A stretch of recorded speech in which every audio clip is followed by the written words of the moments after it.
Peace. This is Just Ice, original sound master. Peace! Any direction I could take this song, I could say anything, I could do what I want. Let's fly to the sky, come on, let's get high. Purple hazy got me crazy, can't face me, walk on. Any direction I could take this song, I could say anything, I could do what I want. Let's fly to the sky, come on, let's get high. Purple hazy got me crazy, can't face me, walk on.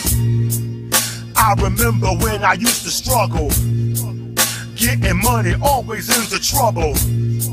I get it popping straight from the muscle, grimace on my face, gun in my waist, that was my only hustle. My flow, very wicked, it shows cause I'm different. Next sentence, I show it, it becomes more explicit. To my people, show your love, never judge, never grudge, whatever is, whatever was. I don't need a battery pack, move better by myself, know where my shit is at. In fact, self-sufficient, superior existence, the link that's missing. Stop your bitching, all you fucking pigeons. All the power that erupts through, putting up with shit that sucks, ooh. Really, really hard for me to trust you. Y'all don't like me, oh well. Bring women, I sing to them, I feed for them. What does it all mean to them? Todd Terry said just rock it. Nothing wrong, couple mil in your pocket. No stress, not complex, very simple. All the bullshit I've been through, hard like a hammer. Cut your back cause I'ma stab your lyrics, make you have that habit. Kill, yes I stab it, bang on, bang on.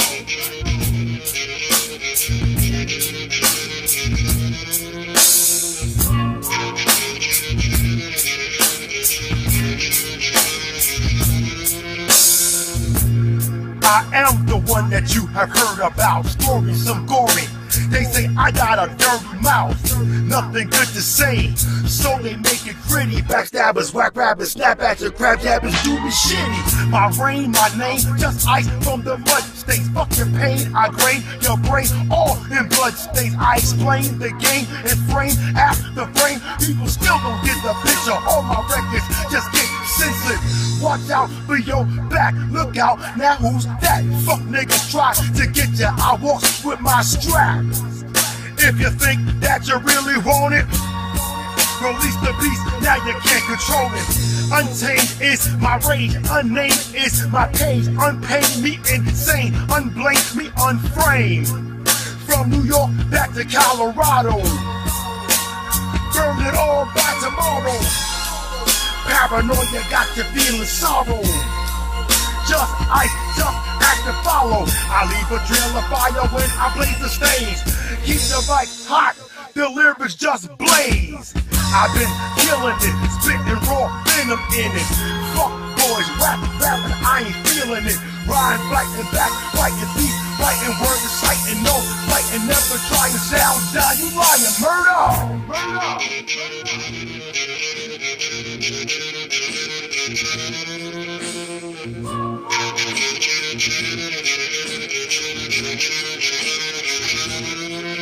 Peace. Peace.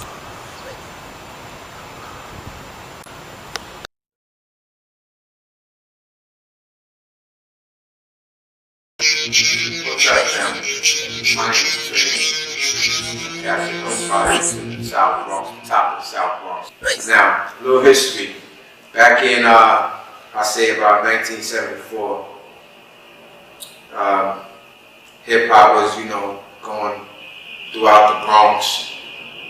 Various crews was springing up, and the crew that I came from, Castle Hill, the Soundmaster crew.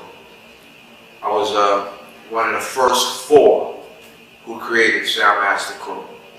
There was DJ Pill, DJ D, MC Cool, Kev Ski, Kevy Kev, as we affectionately called him too. Rest in peace. And myself, Trey D. We were the first four, and then it grew. It grew. We had more DJs that became part of us, like DJ Levette. We had, like I said, DJ D. We had DJ Slim, rest in peace. My brother Sean Dew, DJ Sean Dew. Because without him, at that time, you know, he was like a very intricate part in our sound system for us to be able to come out there. Everybody had bits and pieces, but he had the main pieces that made us become who we are as far as sound. Our desire was strong. We had crazy MCs like Shelby Rock, you know, that's my brother right there, Shy Love. You know what I'm saying? Shy Love, let's get it right. Shy Love today, but Shelby Rock then. Sir Knows, Kool Kev Ski, as I said, Kool V. We had the original hip hop gangster, Just Ice. And I myself will pump the microphone, Trey D. Yeah. Castle Hill has 14 buildings and it has 144 apartments in just about every building. And we have members in just about every building, if not every building. And members outside of our projects, our little 4-block circumference. 25. Remember, on every floor it was represented, we had sound masters. On the first floor we had Muscle Man Ron, Sir Knows, we had Wayno, Kool Kirk, we had you know, on the first floor, the second floor we had my man Kenny and Reggie Pierce, Phillip. We go to the third floor, you had Tyrone Petty. Fourth floor you had Pooh.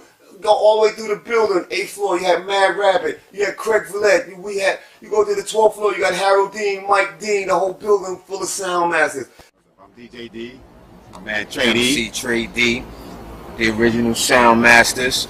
You know what I'm saying? This is one of the first two DJs of the sound masters. DJ D. And DJ Pill. And I'm one of the first 2 MCs that started in the sound master. K-Swinger. That's right. Kool Kev Ski. Me and Kev used to be upstairs in the crib writing the lyrics while you and Pill was trying to figure out the turntables. We was figuring it, kid. All right, got it. That's what it was. I had the idea already. You know what I'm saying? That was the idea. That's where it sparked that, and it sparked that at the building. Yeah, 2275. That's where it started. I started at 2245. And if you listen to Just Ice record, it'll tell you Sound Masters. That's right. Homeboy Going Trey. way back. In the 70s, we started off at 125. We used to play break beats in the lunchroom. I was like in the 7th grade. That was way back when we first started. Yeah. Then it went on from there, my man. What's his name? The Grant. There's a few people always used to be the break Grant dancers. from Bronxdale. In Bronxdale, used to be break dancers Right. in the lunchroom and stuff like that. Yo, He's it's still crazy. Much respect, LeGrant. Yeah, the Grant, you can catch him over here. He's still around, kid. What's going on? DJ Pill, original sound master, 2275. DJ D, original sound master, Castle Hill. I lived on Hermitage though, in a private house. Yeah, but we was all part of the same community, Castle Hill Center. Like I was talking like to my man D, man, it goes so back so far. Like, you know, we used to go to the parties, right? I remember back in the Bronx in the 70s, how the Bronx was burning. It was like drugs in the street, violence, gangs, a lot of stuff was just going on, you know. And so, you know, we noticed hip-hop was like in the beginning. And so we used to go to these parties, block parties, Kool Herc, DJ Africa Bambaataa, Grand Wizard Theater, Grandmaster Flash, Furious 5, DJ Breakout 44, DJ Baron, Disco King Mario, Chuck City Crew, Bronxdale. So every neighborhood had their little crew. We used to travel from neighborhood to neighborhood. Remember, we was young teenagers, you know. We didn't really... Hip-hop actually didn't really have the name yet. It wasn't even an industry yet, you know. So we just started picking up little elements from Kool Herc, the sound system of Disco King Mario, the musical library of DJ Africa Bambaataa, the mixing and the scratching of Grand Wizard Theater, Grandmaster Flash, and even Sha-Rock, her little flow and her little style. She did her thing on her. So we brought all that back to our neighborhoods. And, you know, we said, you know what? Look what they doing. This sounds great. Let's put our thing together, you know? So it was me, Denard, Leroy back at Hermie, K-Swinger. We used to just be playing like crack work. Just Begun, Babe Ruth Mexican, and we would just be playing the song over beats. Incredible bongo band, we would just be rocking it, the beats, and it was like, you know, we said, you know what? We started doing our little parties, we started building our little equipment, and that's the birth of the Sound Masters right there. We got green shirt and fucking and all that shit on it. And Fat Back in. This is a hot album right here.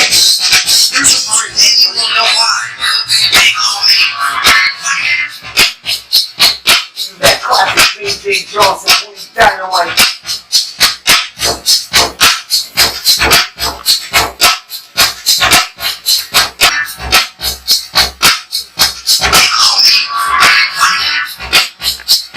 What I chocolate bar. Here's something way down.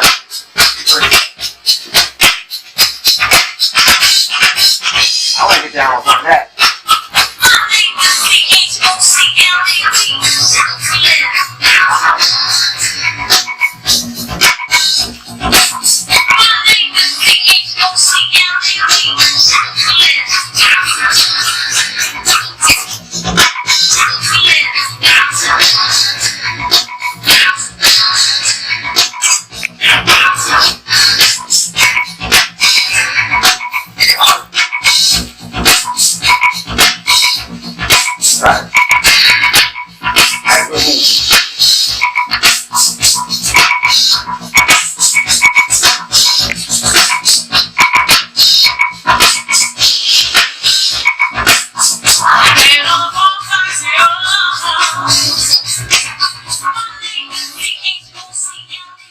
Hip hop, that started like back in 74, 75. It was I was in Hunts Point, 735 Bryant Avenue. I was at my Aunt Reese's house, and she was having like some kind of family gathering or whatever. And they was playing regular records. Everybody eating fried chicken, black eyed peas and rice, sweet potato pie, all that good shit. And music was going on. Kids in the living room. The regular music was out, but then she had some neighbors. His name was Pee-wee.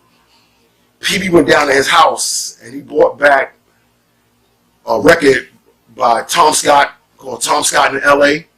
He brought back the original Mexican. He brought back Watt Stacks, and he brought up a record called Baby Huey, Listen to Me. And I didn't know what it was at first, but when he played it, it was like, yo, this is some shit I didn't heard on the little big Bambaataa systems. I thought I could only hear on those systems. And he was rocking them. And I mean, the adults didn't care. And then they started doing this dancing on the floor. This is like back in the early 70s. They was break dancing. And I was like, yo, why the hell are they messing up their sneakers and pants like that? But it was funky. And then when he put on that record, The Mexican, it was like I ain't never heard it. And mind you, I was like about maybe between 8 and 10 years old. It was between 8 and 10 years old. And that was the first time I was introduced to hip-hop in that fashion, instead of just hearing it on a cassette, something my cousin was playing or something one of my friends was playing. That's when I actually heard it, and I was hooked. No MCing at all, just beats. Love of the music. Well, we used to only have one turntable back in the days. 125, used to play Apache and all that stuff, the Mexican, the break dancing. Yeah. Came up. For me, MCing, because I started out trying to be a DJ too, but that was short lived, because once we was at a jam in 123, and I heard Love Bug Starsky, he's the one who inspired me to become a lyricist. Keith from Funky 4+1 inspired me to start doing the DJ thing even better. He gave me my first cassette of them, the Funky 4+1. Keith, you out there? I know you out there, kid. Much love to you.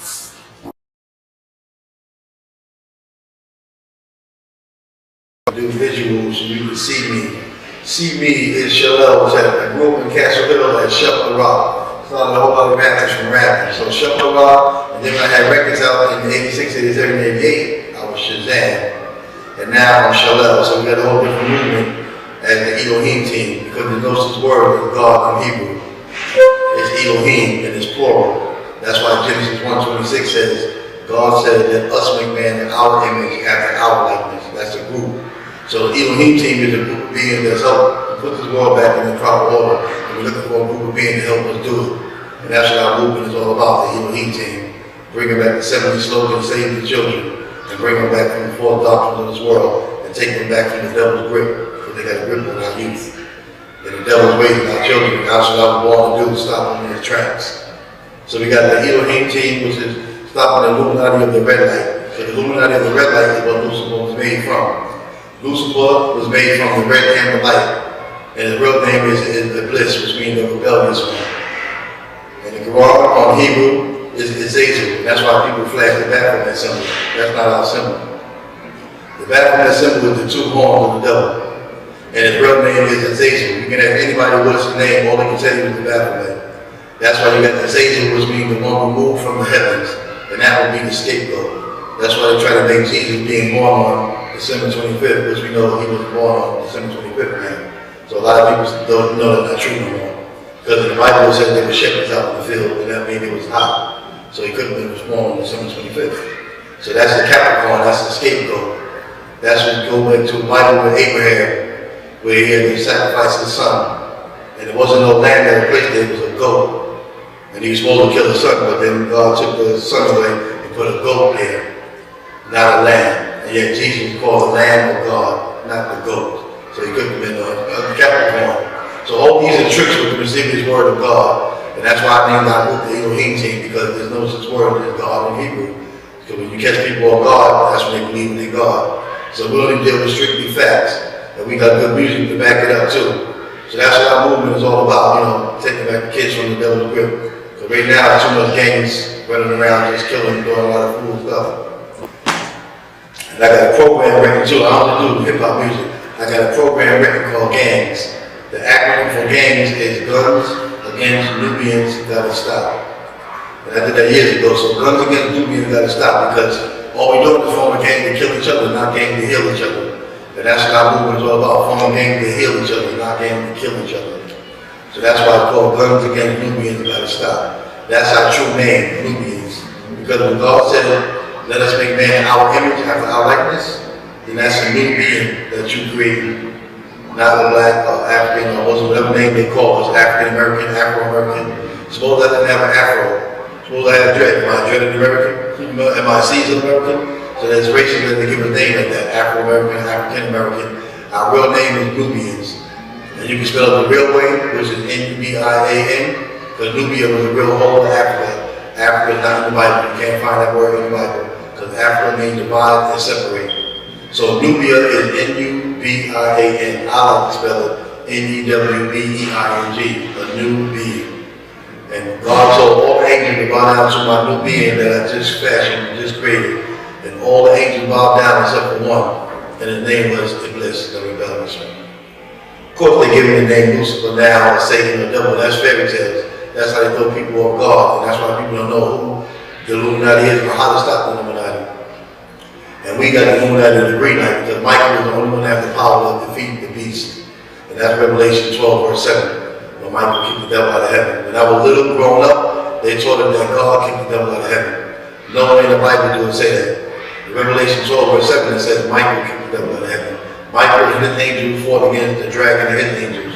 So that's like gang against gang. So our gang is called the Elohim team. And we're going to fight against the Illuminati of the red light. The green light will defeat the red light. So I got a hook like that too. It's R.I.P. when you mess with R.E.T.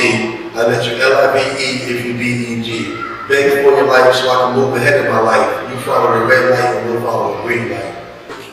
So it takes heart to do that. It takes heart. You got the heart to sing the devil with the voice of the dark. The dark truth and the sound and the part of the booth. A black movement going on, that's a lifting the youth. Bridging the gap. Bring the family together with rap. Pro black family movement. That's right on that. That's all the power.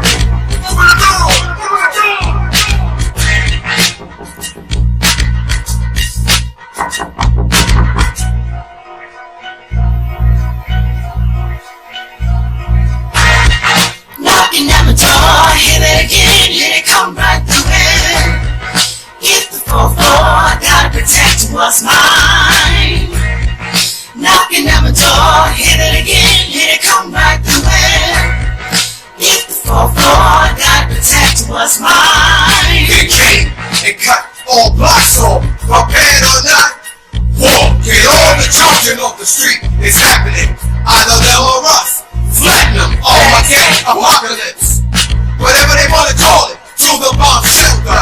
Now, move, grab the children. This one's for real, no warning. Look at that, army, tanks, Air Force above,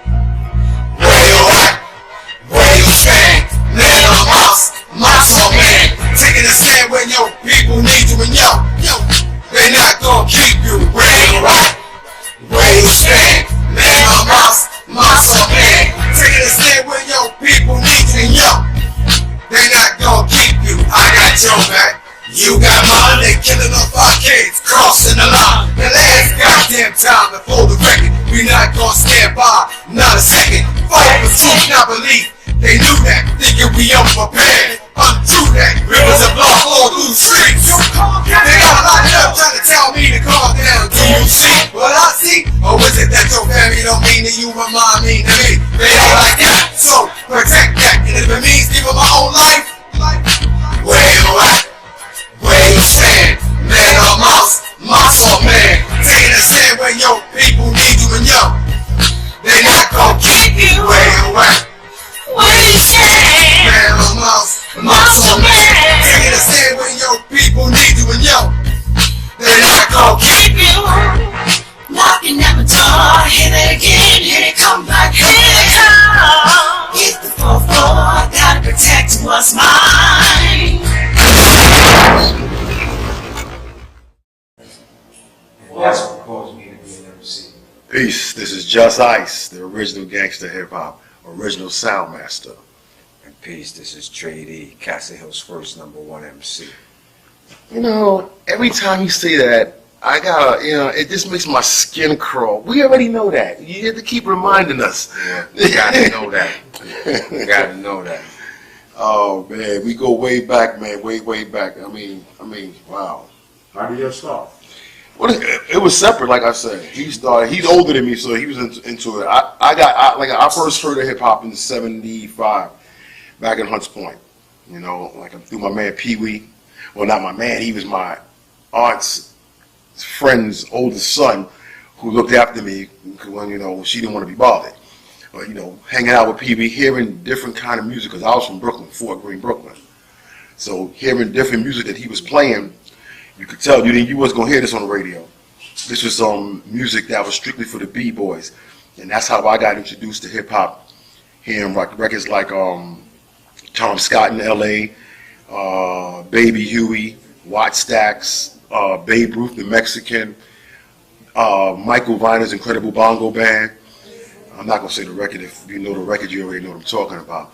And those kind of records that you wasn't gonna hear Frankie Crocker and them play. You wasn't gonna hear that.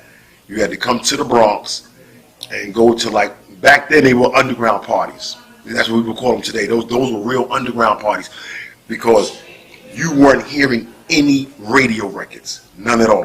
It was straight up.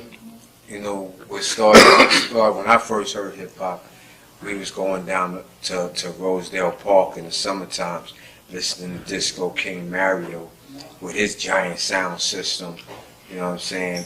And then later on going to the night jams at 123. 123. You know what I'm saying? Where those were we fun. was introduced with Zulu Nation and Bambaataa and African Islam. And Grand was at Theodore, Breakout and Baron, everybody who loved Bug Starsky, Busy B. Starsky, and Hutch. And Hutch. Right.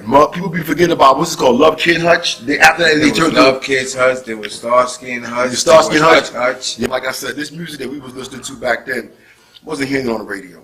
Matter of fact, the radio kind of disrespected it and always tried to talk down, until one night Pete DJ Jones actually played the Phenomenon theme on the radio, and it was like, wow, he's playing a break. And it wasn't it was called breaks back then. Original breaks. Pete DJ Jones played the Phenomenon theme on WBLS on a house party late at night, and this was way back in the 70s, where they didn't want to play anything like that. And that's what kind of broke a little bit and let people know that there's a different music out there than just disco. Yeah, we used to go down to Downstairs Records and Colony Records, Harmony Records, and because you can't find these record shops no more either, man. But remember, it was records. It wasn't no digital. You couldn't download music back in the 70s. You used to have to go get that vinyl, go search these little. Sometimes you'd be amazed when you would find records. We used to be in your mom's little record collections, your dad, your grandpa record collections, and we'd be finding James Brown albums, Aretha Franklin's, and they were so soulful. Man, that was hip hop right there. All right, let's give a few shout outs to the Sound Masters that was rocking with us. Oh yeah, the Soundmaster crew, the original sound. Oh my God, it goes back. And DJs and MCs. I go back to Sean Dew, Shelton Rock, Charlie Poole, Slim, DJ Slim, Kenny Pears, Frisky Boy, and Mike Christian, Mike Rivette, DJ Billy Boy Lightning Hands. That's my dude. We all, hey man, and also my man Easy D, EASYDEE, Original Sound Masters, Dr. Keek, Muscle Man Ron Angelo, and my man Big Smurf, Tone Murphy. Oh man, Sir Knows. yes sir knows, right? My dude, right? And Poole, Eric Petty, Tyrone, Mad Rabbit, Caesar, right? Alright, my man Milkbone, Ducky, Jeff. Okay. DJs and MCs. Yeah. Trey D. Trey D is MC. Big Pill, DJ D. Just Ice. Shell, Dr. Keek, Easy D, the original. DJs and MCs. Okay. Sean Doe. In Castle Hill, like I said, we was on our own up there. You see, you gotta understand also, during the 70s, prior to the 70s, Castle Hill was basically, the Castle Hill Project was basically an all-white project. You know, so a lot of us moving in the 70s, late 60s and 70s, you know, we knew who each other was because it wasn't so many of us. But then it started growing and growing, and white people started moving out. So we were still in the self-discovery of who we are and who we were going to be. Everything, like they say, rap started in Bronx River. It's not really true. It started, the beats were going, but brothers were doing it all over, like you guys. Your guys are the same age as Africa Bambaataa. You'll come from the same school. You remember the little holes, the little dark holes we used to, you know, they wouldn't really shoot up, but a lot of people, they think it comes straight up from Bronx River, and it's not true. It comes from the Bronx, you know? Hip-hop started in the Bronx. Ain't nobody can tell us no different, right? First of all, Soundmaster was the first neighborhood hip-hop crew in Castle Hill. And, you know, there really wasn't many others who could even come up there and set up their equipment to do what we were doing. You know what I'm saying? There were other neighborhood crews, and you know, we had our little battles, you know, on the side here and there, you know, MC wise or DJ wise. You know what I'm saying? But it wasn't no big battles, you know, against the Soundmasters. Nobody was coming at the Soundmasters. We was just too large. And we had every record you could possibly think of. DJ Sunny D, the spoiled child of the bunch. Okay? His mom always gave him anything he wanted. Oh, yeah? Got him a little turntable set, mixer. Me and Trey D here, we started buying records. And the more records we bought, Soundmasters went, where y'all get that jam from? Where y'all get that jam from? And we became the Jam Masters. Oh, that's how the name. All right. And you're still under the umbrella of Soundmaster as well. Definitely. Okay, so Those are fun. Man, A lot of we fried did chicken. The perambulator rooms, the terraces. Oh, remember the terrace The parties? terrace parties. The terrace parties, those were fun.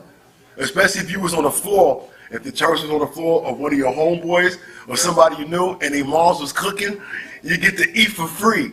Because it's like all the parents knew over the kids. So they would be like, you know, you can have some fun, have a little Kool-Aid, some fried chicken. You know what I mean? Happy extension cord. Happy extension cord. From the window to the terrace. Yeah. On the terrace, bring the music, turntables out there, guitars, whatever. We'll be jamming on the terrace to the 8. Oh man, BSR McDonald's in the house. Yes. BSR McDonald's was in the house. We had the big park and we had the park on the other side. We played on all sides, every park. Safety, police, you gotta have a time limit. But back then we used to set up, get power from the street light, okay, and jam to the AM. No permit. It was just love. Love the music, the love of the community, love of the culture and the art form, love of hip hop. It was a beautiful time, man, growing up and being a part of the Soundmaster crew. The block parties, I mean, we did it. We had them, like summertime, it was every weekend. And we didn't have to get a permit. We didn't have to worry about police all the time being there telling us we gotta leave. Because we were civilized enough to know that when it was time to go, it was time to go. You know, and if we had beef with each other, it wasn't about shooting each other. You get the beat down. Why? Because I want to see you tomorrow. And if you want to fight again, we'll fight again. And I want to see you the day after that. And if you want to drink a beer, let's all drink a beer. And after that, we can fight if you want to fight again. But at least you'll be there. So that I can fight you. It was hip-hop music, and hip-hop music basically was everybody's music that had a beat to it. A drum beat to it or a sound to it that you can jam to, that you can rock to, that you can break dance to, that you can electric slide and all of that to. In the community, we fought each other, but you wasn't coming from outside our neighborhood and trying to cause division against, you know, within.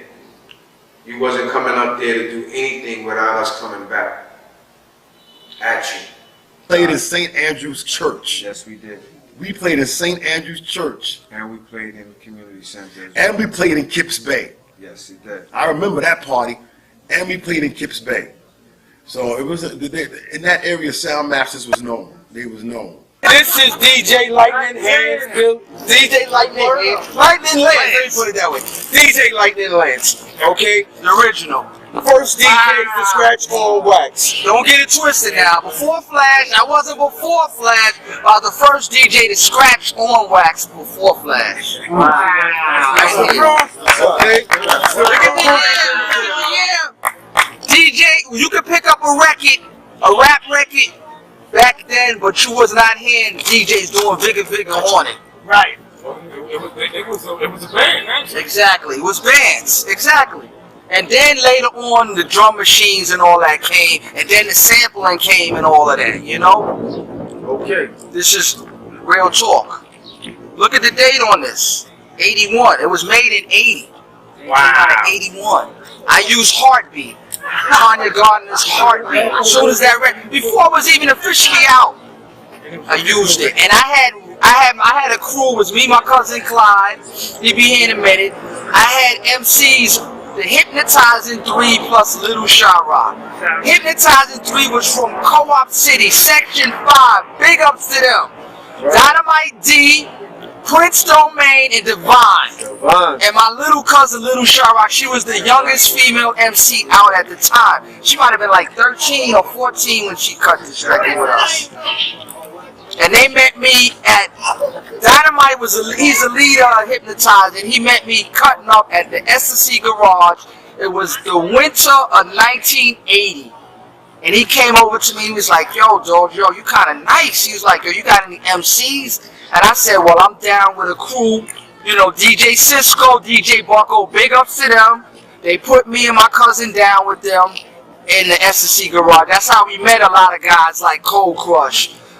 Grand Wizard, Fantastic, Busy B, AJ, Mean Gene and all of them, Gregski. We met them by playing in the garage back in 1980. But anyway, Hypnotizing Kev came over to me and he asked me did I have MCs, and I said no. So he said, "Yo, you know, can we get down with you?" So I went up to Co-op City. And I met the rest of the group, and from there was history. We used to practice. They used to come down to my house in Lafayette, and I used to go up there, and I used to cut on this guy named Money Mike. He was from Co-op too. He was like the neighborhood DJ up there. He used to show me love. I used to cut up on his set, and we used to have rehearsals there. And the rest was history. So I grew up in Castle Hill. I started rapping when I was 14. 1974, when I first heard hip-hop, a friend of mine named, he mentioned a lady named Pamela Salam, her husband, Kareem Salam. He's the one that got me into hip-hop, first let me hear it. And I was like, what is that? I never heard that before. And he lied to me and told me that it was him. And it was an actor, Grandmaster Flash, in the Furious 5. And as soon as I heard hip-hop, I fell in love with it immediately, right from then. And after like 20 minutes or 15 minutes of him lying to me, he was like, "Nah," he's like, "I'm lying, that's not me. That's some kid across town called Flash." And I'm like, "Word." So then I got the hip hop being Junior Murphy and the Murphys, Junior Murphy, Denard, my brother Michael, Todd, Sir Nose, you know, we formed the whole group called the Soundmaster. Trey B, Izzy Carter, Ray Gill, the first Zulus in Casablanca. So we formed the Soundmaster and everything when I was like 14, 15. And then by that time, everything we was rocking, those street stuff, in the parks and everything, we was rocking. And then I got to working out, I teach people workouts, I teach people, you know, martial arts and all that. And I got into martial arts and everything for martial arts. When I was like 17, 18, I was teaching like the whole neighborhood and all that stuff. And then I got into from martial arts, teaching discipline. And from discipline, I got into the books, novels, and that's where I am to the day, a novel teacher. So I still teach physical martial arts too, and all that stuff, boxing and all that, but the main thing I teach is, like the dude at my job told me one time, he told me I wasn't fun no more because I'm not beating him upside his head no more. He was a black man who used to spar one time, I actually beat him up. And he told me and my father, he's like, Pops, your son ain't fun no more. I liked him better when he was kicking me upside my head, and he meant that shit. So I told him I'm still kicking him upside his head, but I'm going mentally now. And they don't like when you beat them mentally. They like when you hit them backhands, you know, front legs, roundhouses, young kid can do that. But if you beat them mentally, oh no. That's a worse beat than the physical beat. Because they don't think we're supposed to really talk to the black man and savages and animals. They don't teach our true story. Even with the civil rights movement, I grew up in that. I was born in 61, and I grew up studying Malcolm X. So the civil rights movement was good, but Malcolm X came in with the human rights movement. And that was different than the civil rights movement, because in order to be civil rights, you got to be treated as a civilian, as a human. And in the Constitution, blacks are 3/5 of a human. That's what the whites got us as. So how you want to treat as a civilian on civil rights when you're not even classified as a human? You 3/5 of a human. So that's why even to the day they shoot down people like Michael Brown, Sean Bell, 50 bullets, Gallows, 41 bullets, you know what I mean? When they shoot them down like that, they let you know that they have no disregard for our life. That's why they got t-shirts called the Black Lives Matter. Just like if you have to ask that question, is letting you know something wrong with their psyche. You put Michael Vick in jail for 3 years for killing a dog, but for killing us blacks, you don't get no jail time. So Black Lives don't matter, you know, we can answer that question easily, otherwise cops will get arrested. But the minute they kill black, cops get off because they feel like they're supposed to have it. And that's because we got to start learning who we really are as a people. That's what I say. I teach master of self. I teach knowledge of self. You got to master yourself or you'll be a disaster to yourself. If these record companies give these artists at first and everything, it might seem glamorous, but it's not, because they're going to take it back. It's all, they're going to take it back. And I mean, you're not going to even know that they're taking it back. They're going to take it back once, then they're going to let you know they're taking it back and take it back twice. So you might get a little $250,000 advance, or a little $500,000 advance for an album. You complete the album, you ride around the limo, you got a nice house, nice car that they didn't pay for. Trust me, they're getting all that back, and you ain't going to even know it. So it depends on how you want to look at it. That's how I see it. It depends on how you want to look at it. You can look at it as a good thing. You can look at it as a bad thing. It depends on the kind of person that you are. I don't know, I've never really felt at my worst, you know what I'm saying, in the business, because I've never really been in the business. You know what I'm saying? I do this as the love for what I've always done it for. You know, so, you know, the business that ain't got that part of me. They looking at it as a business, and there's really nothing wrong with that, because it is a business. I didn't get into MCing for the money. I wanted to just express myself in a way that I can express myself on the mic. Now, the business part comes later, because like I said, when I first started doing this, it wasn't record business that I was going after. It wasn't. The record business came on its own, and I just happened to be like, well, I could capitalize on this. You know what I mean? And so I'm not, it wasn't like I started out going, yo, I need a contract, I need a contract, I need a, nah, wasn't nothing like that. It was strictly, I want to see the best rhymes I could write and spit them to the best beats. The music company came to me, they heard of me, they recognized who I was, and it took off from there. So, like I said, I do it for the love, but I don't mind the money. Well, but for me in the business, the big change is the switch over from the owners of the record companies. When I was strong in it, like in the late 80s and the 90s, the switch over from those people who owned the company and those producers to now is their children and sometimes their grandchildren. So the thinking is different. The younger generation music is more production and less lyrics. That's how I see it. It's more production and less lyrics. They want to be like, it seems to me it's like a 70% production thing, 30% lyrics. That's how it seems to me now. When I was coming up in this business in the late 80s and the 90s, it was more or less 50-50, 40-60, depends on the producer. You know, it's different production-wise. Money-wise, they give a big glop of money to these artists nowadays, and the artist doesn't produce the music that the record company wants them to produce, so they have to struggle and sell that record and then take money from the artist without the artist's permission or without the artist's not consent but authority or knowledge of it. And then the artist has to wonder why when it's royalty time, they are in the red instead of the black. That's the intricate part of the business, that if you don't learn about the publishing and things of that nature, and all you want to do is just take a check,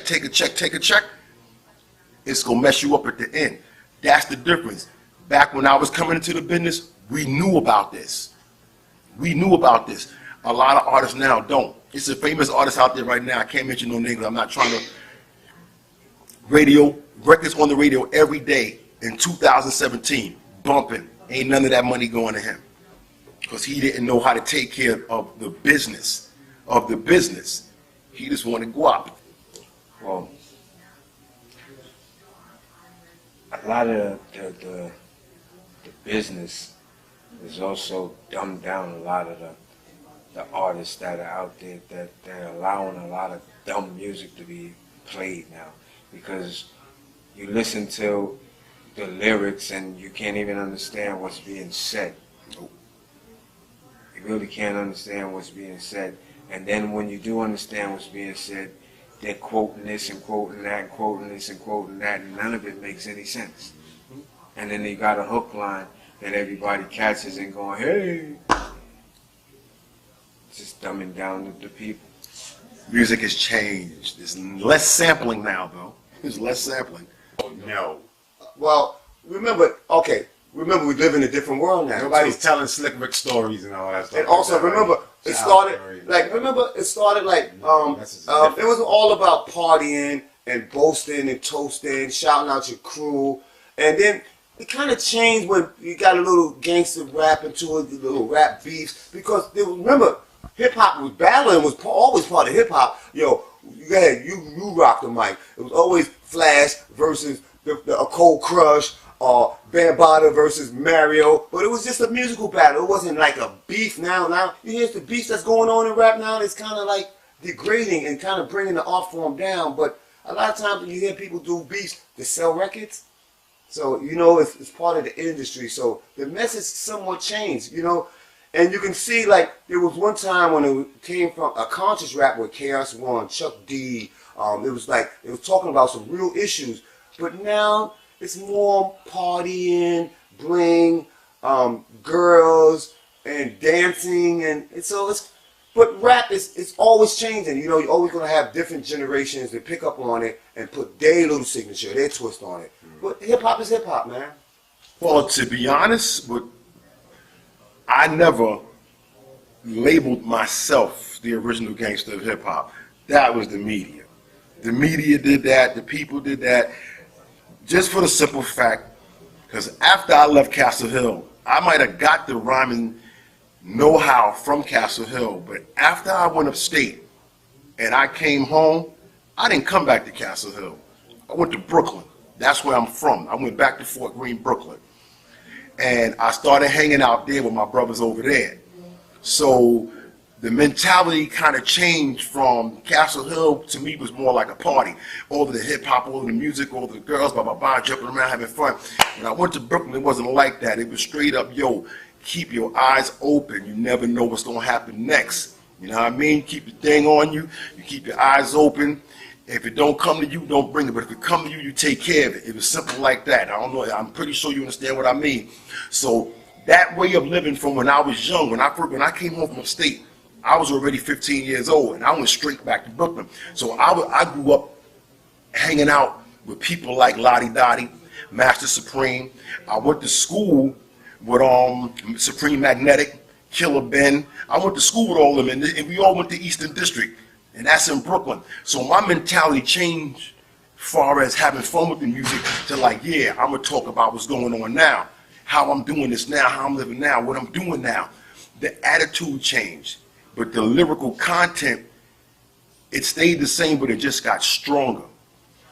And I never labeled myself no gangster of nothing. Cause He was a collar. well, not even Izakata. Remember, Bambaataa used to get parties in 123 Bronx River, and there was some occasions he would come right to Castle Hill, Play in the park. play right in the park, and we would be right there. And when he come into our neighborhood, he would give out these little cards, and we were like honorary Zulus. He's like, y'all little Zulus, and you had your little Zulu cards. I remember I was so proud. Me, Mr. Chips, Todd, Sir Nose. He said, yo, you can bring this to the party and get it for half price. And we used to go to the parties, to Africa. So we was like a little branch of the Zulu Nation. And it's kind of funny because we used to go to the parties, and sometimes we didn't even have the admission to get in. So Bam would come to the door and say, hey, this is the guys, my little Castle Hill Soundmaster, little Zulus. Let these guys in, you know. So, big props to DJ Africa Bambaataa. Through all the controversies, we're part of the musical family. Now, Castle Hill, hip hop.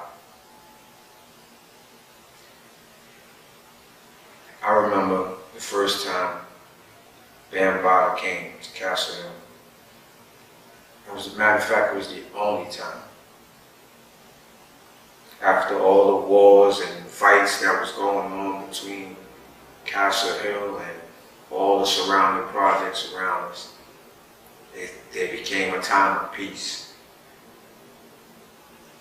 During that time, I had already skipped through another crew, which was the Jam Master crew,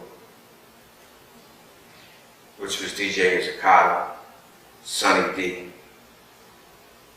DJ Ronnie Ron, Pipeline, and the best of them all, DJ Lightning Hands Billy Boy. That brother there,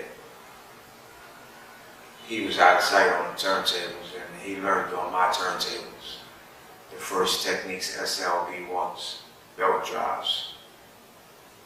The first belt drives Technique built. And the Gemini mixing I let him use, and he held my turntables in his house for about 5-6 months. Easy D was also a Soundmaster MC. The EASY, the DEE. Yes, and he also was our main DJ for the New Creation crew. And we also had another DJ, Pop Ski. Now this is still all during the 80s. And we were Deadly 3 MCs. The original Deadly 3 MCs was Pelly Pell, D Delight, and myself, Trady.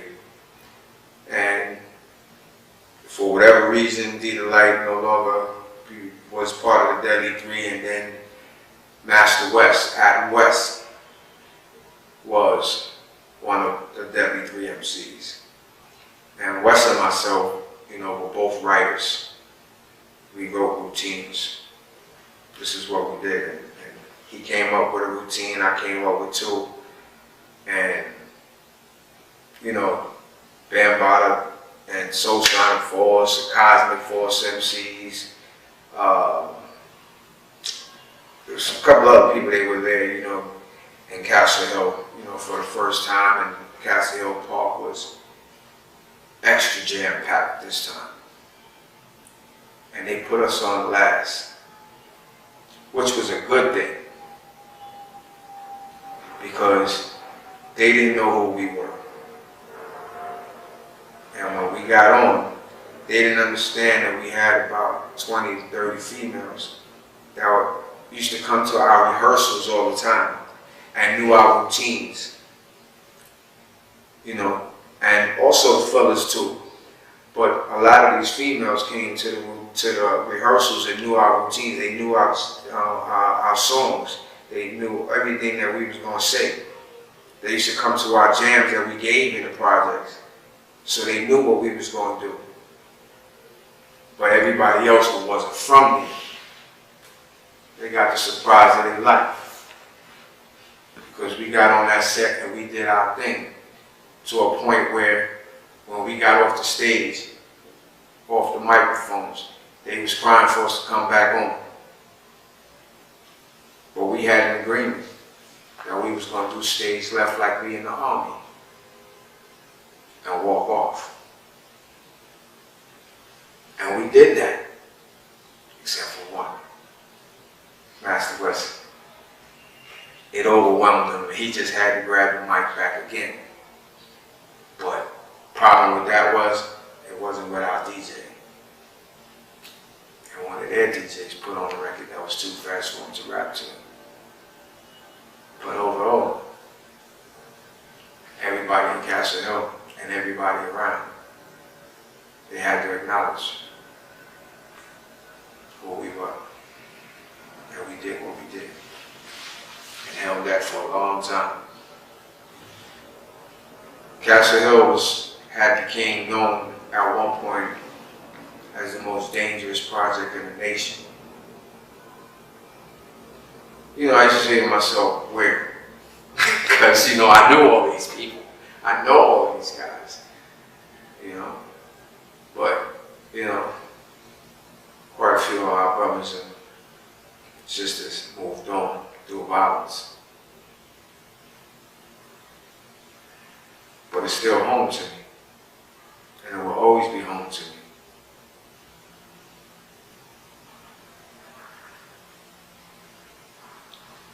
Peace.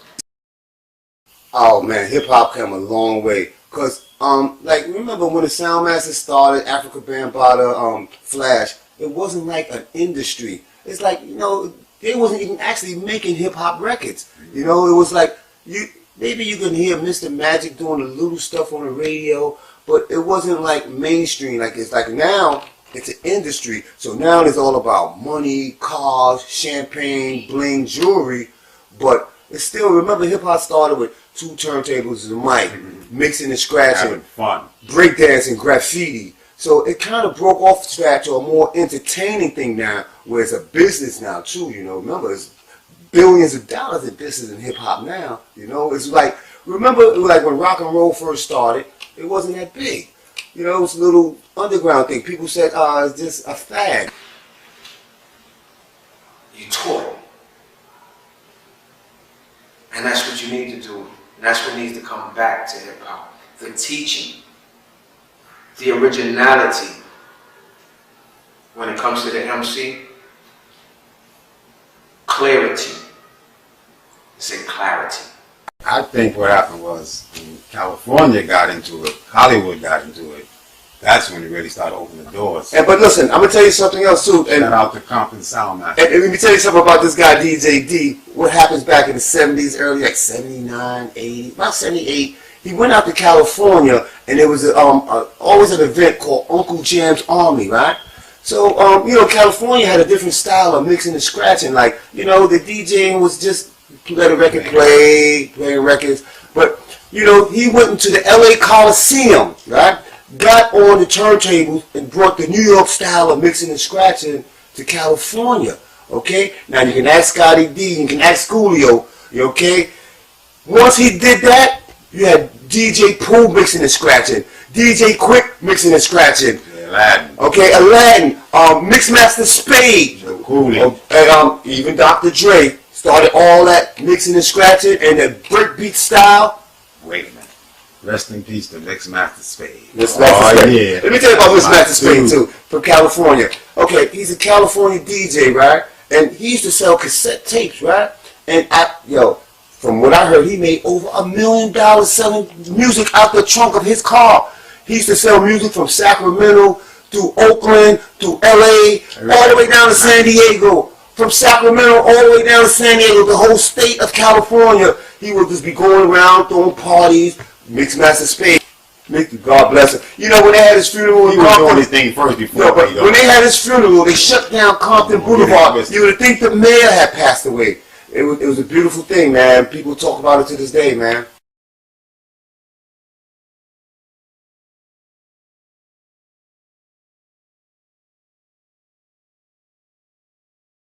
My name is Scotty D. Spencer, Soundmaster crew member, West Coast, since 1979. We started in 1979 with a man named DJ D, Denard Valentine, his cousin Richie C, Richard McMichaels. We had Gerald Valentine, DJ Juan, Lady Jarrell, Adrian, and across the street was Coolio, and down the street was Spoonie C. Those are original, and Derek, which is Denard's brother, and myself.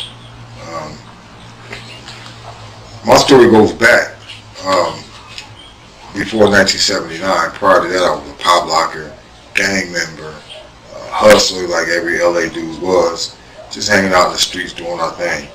I was getting in trouble, so I had to go to Job Corps in 1979, the summer of 79.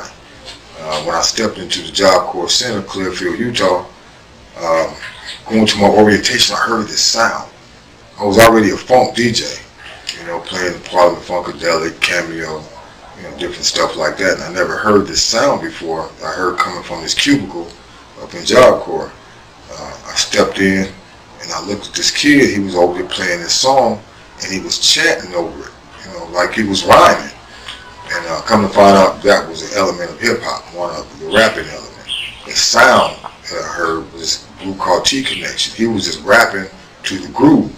I asked the kid if I come back and holler at him, you know, see what he was doing. So I went to my orientation, ended up being good friends with this guy. His name was Tony C.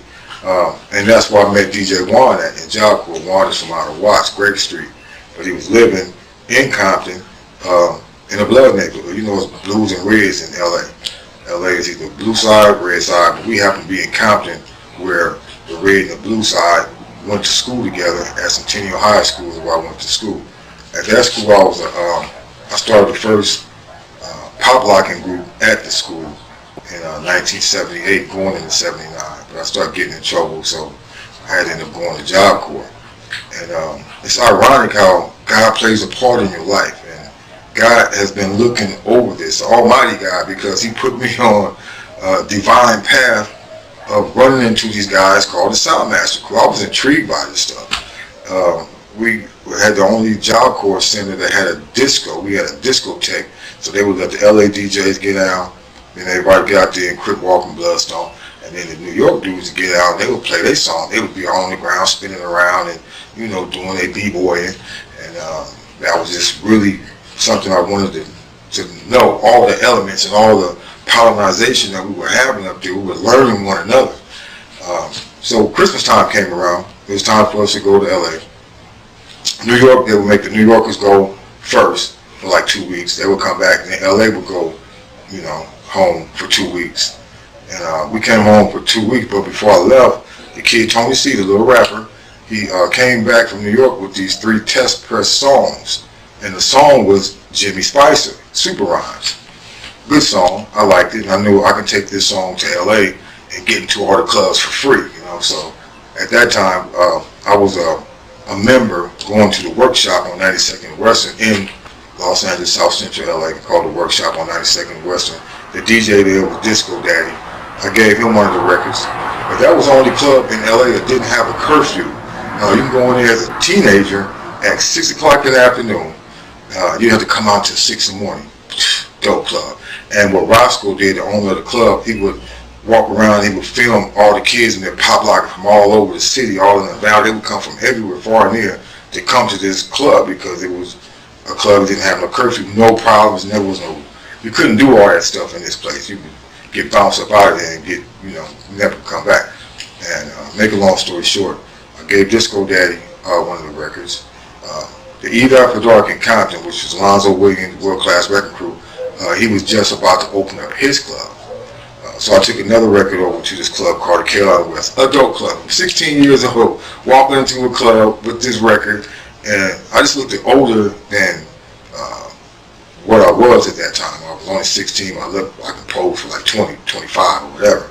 got in the club, played the record. You know, people at this club, they had telephone booths all around this joint. It was incredible. But those were my first promotional records. And how I got with the Soundmaster crew after that, I gave one of those records to Lonzo Williams. I wasn't even supposed to go to that club. Because at that time, I didn't denounce being a blue rat, which is a crip called parts. I didn't denounce that, but I just didn't want to do that because when I went to Job Corps, I tried to change my life. And I wanted to make my mama proud, you know what I'm saying? Make the hood proud. I'm in Compton, California, at work here at Compton Unified School District. Here to tell my little part about the Soundmaster crew, which came to Compton, California back in the year of 1979. You know my cousin DJ D. That's right, started right here. Straight up. So Dr. Dre used to buy my cassettes straight up in '79. All right. Coolio used to rock with him. My cousin Richie C taught Coolio how to rap. We did house parties. We set up music on the apartment complex. Did stuff at different parks. You know, played music, and it was something different in that during that time. We also met a lot of people along the way. Scotty D, Mixmaster Spade, just to name a few. And from then to today, we were still friends, still are friends, had our good times, and everything came into play. It was something different during that era, like I said, 2 turntables and mic, and a lot of people during that time was looking for my cousin DJ D to make mixtapes, which was different, and they played in their lowriders. 2 cousins just rapping and a DJ. Met people along the way, like I said, tapes was being sold, and it was a great time because it was something different. So we expanded from there and we had fun, sleepless nights, parties, DJing, mixing, playing music at parks on apartment complex, meeting people along the way, selling tapes, and it was a great time. It was something different and a new experience for California during that time. And they played in their lowriders. So with that being said, I'm glad to be a part of it. Still am a part of it. And Soundmaster crew forever. Richie C signing out.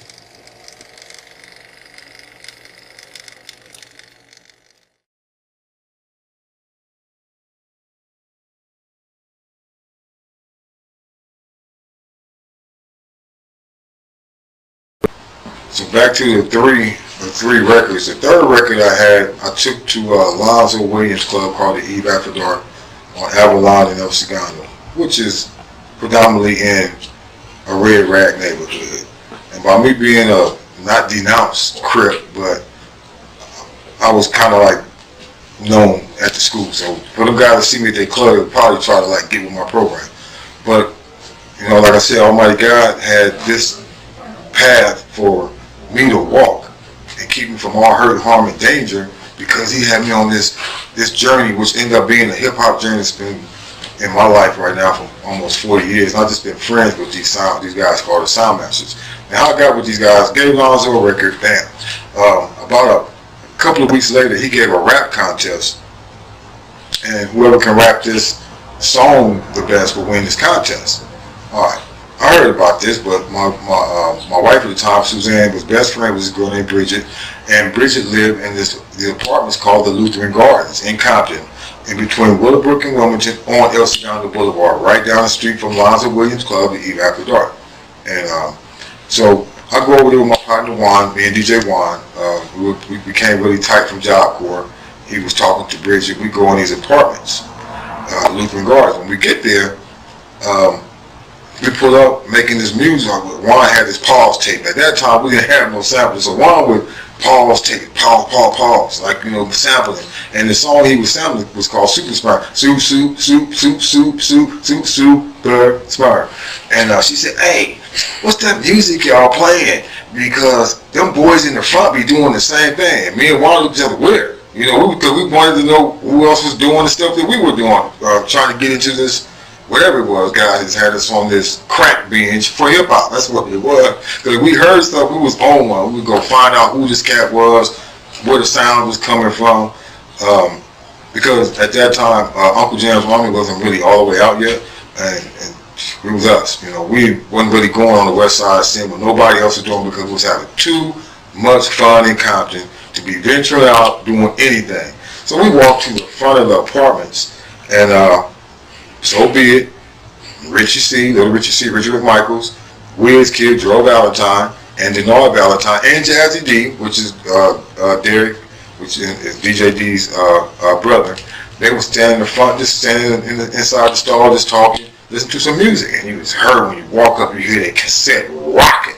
DJ D, he getting it in. He just on the turntable, they're listening to a cassette. And when we walk up, Juan and D said, "Hey, what's up, man? What you doing over here?" They already had knew each other. I didn't know, but I looked at my friend Rich. They went to school with me, but they ended up leaving Centennial and going to Jordan. And I didn't really know Gerald at the time. Gerald Valentine, the cousin, because he had just came out from New York. But Rich left and went to Jordan, and we just started talking. We was talking about what we was doing and my adventure coming from Job Corps with the hip hop thing. DJ D said, "Well, I got some turntables upstairs. Me being the phone DJ, I want to see what he's talking about." So we go inside his grandmama's house. They were living with their grandmama, their grandmother in the Lutheran Gardens, and she was a Jehovah's Witness. So it was kind of like that was not their punishment, but that was the thing that saved their lives, to keep them in that shell at home a lot, because she didn't allow them to go hang out, get high, gang bang, you know, just none of that. It wasn't even going down. But you know, by me had already experienced all that stuff, I became like one of the influential members of the Sound Masters prior to even knowing what I was doing. So we go up in this room and we see the two turntables. And me and Juan look, that's the same thing we saw in Job Corps. And D got behind them turntables and he started rocking. Little Richie C and Wiz Kid grabbed the mic and they were passing it back and forth, and I was standing there all like, oh wow. I'm a DJ, mind you. I can get out. You know, I can throw some funk on. I keep my record in the back of my crib. Fight start, break out in the party, I know what to put on. I'll throw on that flashlight or something. The party stop and everybody go back to rocking. But this guy, DJ D, was playing some beats I never heard before. He had some grooves out. He was 1, 2, 3 break. He was just doing incredible stuff, playing some disco music. And these two guys, Gerald and Little Richie C, or Wiz Kid, Richie C, they were just rapping. And while these guys were up there rapping, Gerald, Wiz Kid, and Little Richie C, and DJ D is on the turntables, and Juan is standing over there. You know, he's a DJ also. Juan is a really good DJ. I started brainstorming right then and there. I just knew I was about to be the Don King of the Soundmaster crew, period, because this needed to be heard. The world needed to hear this. They would look at me. So after we, wrapped it up at that time, we was downstairs just talking, and every day we would start clicking. Every day we'd just come over, and Richie C would sip, sipping on some of that whatever, wine or water, whatever we were sipping on, and sometimes they weren't squares, but they didn't really get high. You know what I'm saying? I was the only one in the crew that would get high as a drone. That was me. That was my job. They just did the talent. So this went on and on for maybe a month or so, and this guy Lonzo came up with this idea to take the record that I gave him months prior to me meeting the Soundmaster crew as a whole. We had just got together right at that little small at the time, and I started being like the promoter manager or something, I guess. I don't know what it was, but I was like always an outgoing person in the crew. So turned them on to Scorpions getting this rap contest. They got in several contests, after that, but this one in particular was a good night because we had two groups at that time. At the same time, Coolio lived across the street, the rapper Artis Ivy. Coolio lived across the street, and Spoonie C lived down the street. That's Tricola. They ended up being Soundmaster crew members also. Like Coolio and Spoonie living right in the neighborhood. DJ D would come out there and put the big speakers out on the lawn, and you hear it from miles away. Man, people came from miles around and hear his sound, and that's really not a record. That was really true. They would come from the Ujima village, from the west side, from the east side, from everywhere, just to come down and hear that sound. And they would, they had the ladies, Jarrell, and they would be out there breaking, dancing, doing their thing. It was a big party. I mean, radio station vans would come over there, park their vans, and would like do live broadcasts right there. You know, that's how good that sound was. That guy, DJ D, best DJ I ever heard in my life. This is the first time I had ever experienced a full rap session. Was with these guys. I never heard on the West Side. Like I said, I was a dancer and gang member and hustler, so I was always going other places, parties, hustle centers, and you know, even areas I wasn't supposed to be in because I was claiming a gang. And I never heard that sound before. So if anybody can say that they were doing anything before 1979, prove it to me. Because to me, DJ D was the first dude that came from New York, came to Compton with his I call them the 3 beans, the 3 C's, and he planted them 2 turntables in that mixer in the Lutheran Gardens, Compton, California. All right, now we have formed the Soundmasters, 1979. Okay, we're about 2 months into this group. Nobody had a position. We didn't know who was what. There was no titles given other than DJ D, Little Richie C, Wiz Kid, DJ Juan, Scotty D, Jazzy D, Lady Ace, Mrs. Adrian, and Jarrell. And Coolio and Spoon had just started coming around too because of the sound. So that was our group. Other people in the apartments, they was down, you know. They try to move some speakers and stuff, grab some records every time we go do a show or something.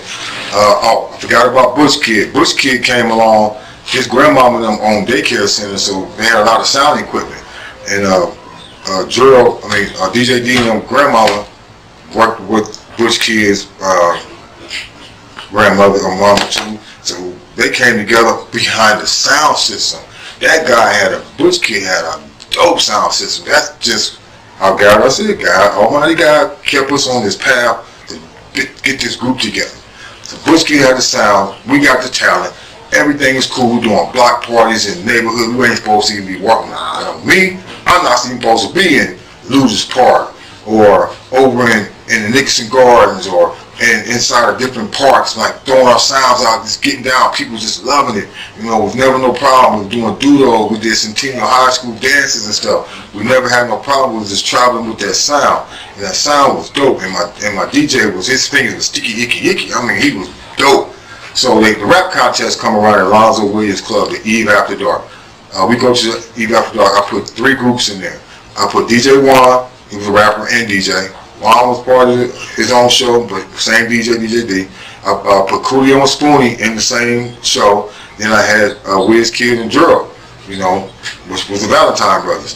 With DJ D was still the same DJ. He only had one DJ with 3 different groups. All the MCs, and we had several DJs. Like I would be like the selector. If we had a party and D be around, he was knowing New York. He didn't know how LA got out with the more bounce and stuff like that. He'd throw on some Knock 'em Out Sugar Ray, and you know, people would stop dancing. So then we had to start showing them the selections of California. And DJ Juan, he fell back too. He fell back out of his position and started being the engineer. Juan, really, brilliant. Never went to college for none of this stuff. Boy, can build anything. He's just technical. He know all the technical aspects of sound system, boards, outboards. He can do all that. Never went to school for it, but he was dope in that. So he took that position of getting equipment. That was his job. Bush Kid had the sound. Juan was the engineer. Rich, Gerald, Jazzy D, they were all, and Wiz were the MCs. So we get in the rap contest, and I'm in there watching my back. I ain't got no pistol on me up in your club, Lonzo, so don't trip. I didn't have no pistol on me, but I sure wanted to bust your head that night, man, because you sit up there, DJ D got behind the turntables, Gerald and Richie C got on the microphone. It was like the second group to perform. The first guy performed, did super rhymes all the way through.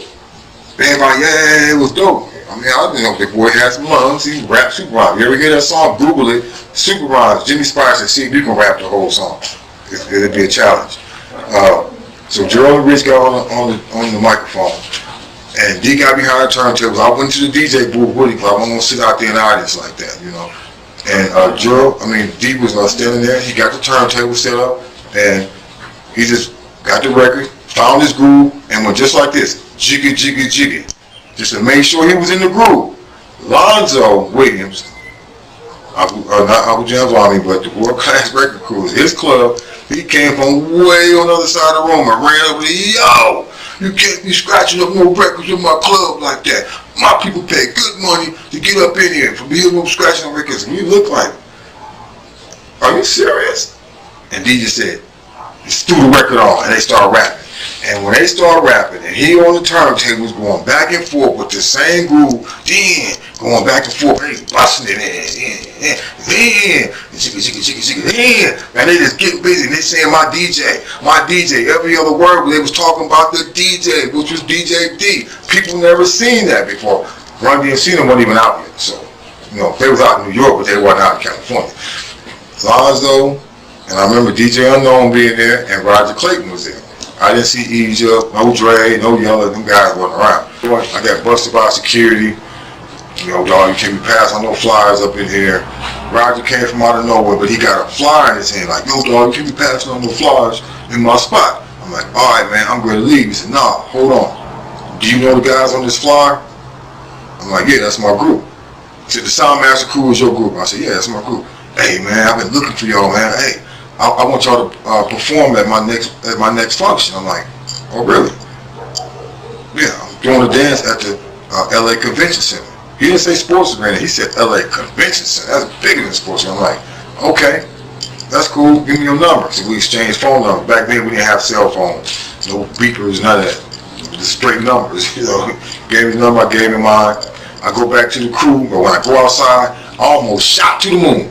My job was accomplished. That was nothing but God put me on the right path to meet this dude, Roger Clayton, rest in peace, I love you, bro. And for us to start from there and go forward. So I go back to the hood, go back talk to DJ D, and they didn't believe me until they started getting time for them to go to the show, but they kept practicing. They knew what they was going to do. See, I was in the Navy at that time. I couldn't be going to the practices. I would have let D know the records to play. He didn't do it. Anyway, LA Conventions, jump off. They get down there. I'm at work, stationed in Long Beach, so I can't make it to the venue. They go down, they got on stage and do their thing. A lot of people was in the audience, you can name some of them. I don't even really know everybody who was there, but I heard Bobcat, DJ Bobcat, Egyptian Lover, Mixmaster Spade, all these people was at this thing, and everybody wanted to be a DJ anyway. So make a long story short, this is my opinion.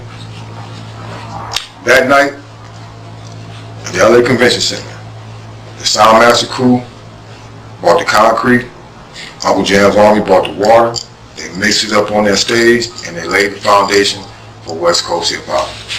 Just my opinion. In a nutshell. And after we laid the foundation for West Coast hip hop, everybody and mama wanted to be a DJ. So DJ D went back to New York, Soundmaster Crews. The Soundmaster Crew, they kind of like, dissipated. Wiz Kid, one of the rappers. He went to college. Richie C went to start working for the school district. Me, I'm just running around like a chicken with his head cut off with Roger Clayton, Uncle Jam's Army, putting up posters all the time. But see, at that time, I started making sweatsuit, custom clothes with my brother D, Big D, rest in peace, love you, man. And my little brother Cliff and my partner John. It was all family. They're family to Kanye West, first cousins. And make a long story short, we sang these sweatsuits all over, doing it big. We made like $1 million in like 11 months, slanging custom sweatsuits, with your name down your arm or leg, however you wanted it done. And Roger would bring out all the East Coast groups doing dances, but he loved me because Egypt just told me this too. Roger had a lot of love for me because I was there from the beginning all the way to the end. No in-betweens, no arguments, no fights. I was always a person to push and enhance. So Uncle Jam's Army pushed the city of Los Angeles. That's why they just gave us a proclamation from the city every October 28th from 2017 forward is Uncle Jam's Army Day in LA. And that's because of the Soundmaster Crew. Let me tell you what else happened behind the Soundmaster Crew. Me getting with Uncle Jam's Army, I just did my part. Nobody had a position with Uncle Jam's Army, just like nobody had a position with the Soundmaster Crew. We just did put our talents. We were all talented in our own way, and we just started doing things. Uncle Jam's Army, same way. Egypt came by way of Snake Puppy. Snake Puppy learned how to write from Little Richie C, from the Soundmaster Crew. It's been in the same class as Jordan. Richie C showed Snake Puppy, LA Dream Team, how to write raps. Bam, you go back around. Me, open up a sweatsuit shop, custom sweatsuits. King T used to look at my window, wanted to be a DJ. Lying, say he was Uncle Jam's Army. He wasn't, but I ended up taking him in as a little brother, as a friend. Now he's that's my world. J-Ro from the Alcoholics, just saw him last night. They're my little brothers, man. And them dudes end up looking at me being a good example, and they kept going their way. So they're links. DJ Aladdin, one of the dopest West Coast DJs ever, other than Joe Cooley. They're all the same, and DJ Bobcat, they're all good. But DJ Aladdin went to New York. Didn't even know he was a sound master, but he got love from Just Ice. Just Ice took Aladdin in his arms and held him tight when he was winning out there. Didn't even know that he was from Compton and he was a sound master. King T, sound master, well, Uncle Jam's Army, by way of the sound master crew. Same as me. I didn't jump ships like gangbanging. You can't be jumping ships when you're gangbanging. But the sound masters, it was for me to help Roger Clayton and Uncle Jam's Army do whatever, because me and Roger became friends. He put the sound master crew on their first show. You know, helped them to get out there. We did what we wanted to do, which was get on a big stage and be known. Took 40 years. We still not known. Let me tell you, I didn't even know the Soundmaster crew was so massive worldwide. I didn't know that the Soundmaster crew was the first East Coast, West Coast organization of brothers that were together through thick and thin, through the beefs of hip-hop, all that. We all still remain friends for over 40 years. I mean, look at this crowd. I'm from Zulu Nation too. Islam gave me this, you know, by way of Bambaataa on the West Coast. I went and signed my paperwork and everything. It's back in the days. This is because of all the work I put in, you know, for hip-hop. They told me to keep pushing, Zulu forever, you know. But I didn't ever try to get no trophy out of this. I wasn't looking for a trophy. I just love the art, the craft, the helping people and things like that. I mean, it was something that God put into me to keep going. Like right now, it's 40-something years later, and we still pushing that Soundmaster name. Like I said, I went to New York for their hood day. In LA, it would be hood day. Your gang day, I went to New York for their hood day, Castle Hill day. In the Bronx. Never to the Bronx in my life. But me being from Compton, I don't care where I'm going. I'm straight. You know, all I know one person, I'm good. But I'm not knowing I'm going to go see my extended brothers and sisters. You know what I'm saying? Soundmasters for life. We deep, we met. Okay, back to the story. I drove from LA to Arkansas, picked up my brother DJ Juan and his nephew Jay. We go all the way to New York. We get there and we got our Soundmaster crew shirts on. This is my Howard Western one next story coming out. But we had our Soundmaster crew shirts on. All New Yorkers had the Soundmaster crew, Castle Hill, Bronx. We had ours on like a motorcycle club, Compton, California, established 1979. Same logo, but different names. And they was out there tripping like, where you get them shirts from? Who are you guys? I'm Scotty D. Wait a minute, you just Scotty D, DJ D is always talking about? Yes. You DJ Juan, DJ DR? Yeah, because we talk on the phone. I love DJ Peel, I love D, I love man, Tone, all y'all brothers, man.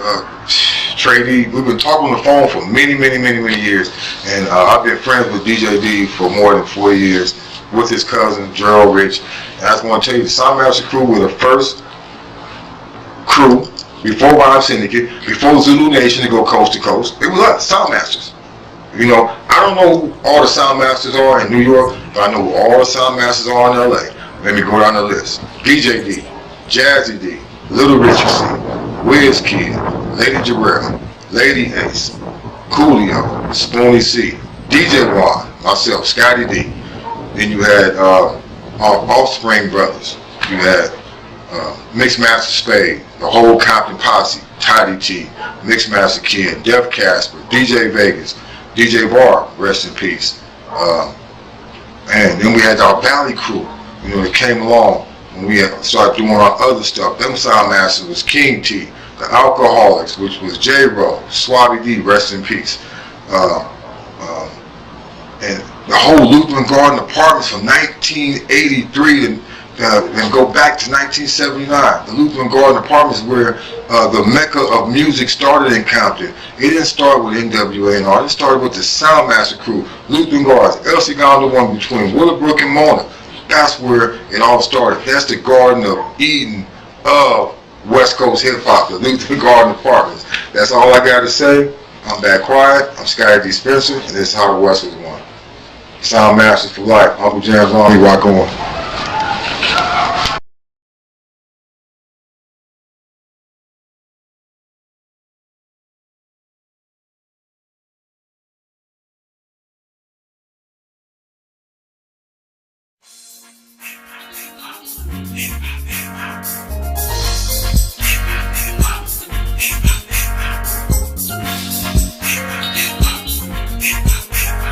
I'm here. Yeah.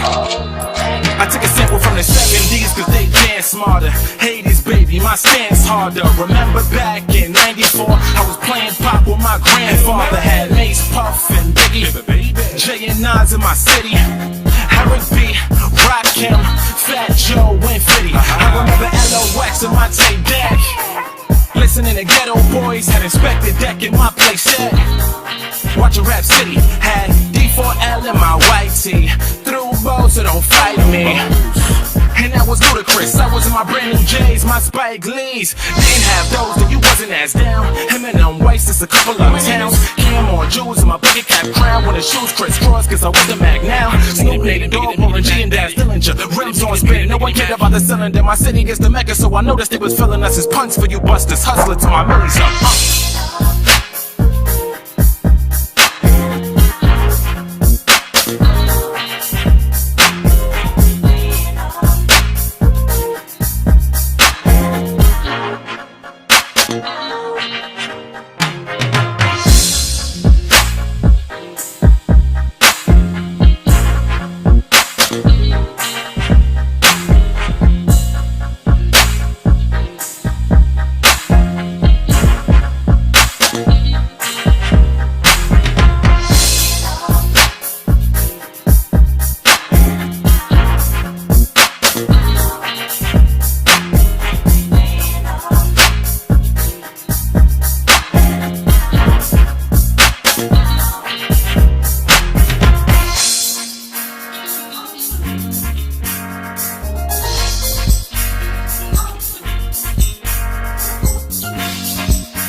Well, now, you know, I've been through a lot of different changes with different crews, but now I'm with my brother Square One Abdul Qadir, and we're with a group called Collective Flow, which originally had about 6 members. It grew to about 14 members, and now it's just down to him and I. But we do a lot of performances here and there. We just finished performing for the 51st anniversary of the Black Panther Party. for Sharon Schultz, the daughter of Russell Maroon Schultz, who was a political prisoner in the United States. Me, I go? Okay. Just Ice speaks for itself. And besides making records and doing other stuff and doing shows, Just Ice International, the reggae side, doing stuff with Deadly Dragon and my man Fred Ones playing around New York City, all around Brooklyn, Bronx, where we get to play straight up yard music. Fred does the hip hop and the reggae, hip hop and the R&B, a little bit of salsa, and I take care of the yard music. And and the names are big. It's like every time we play somewhere, we get a very good crowd. So besides spitting lyrics on the mic, Just Ice is on the turntables because that's how I originally started before I touched the mic anyway. So I just went back to my roots with the yard music. I'm gonna ask you a crazy question, but I want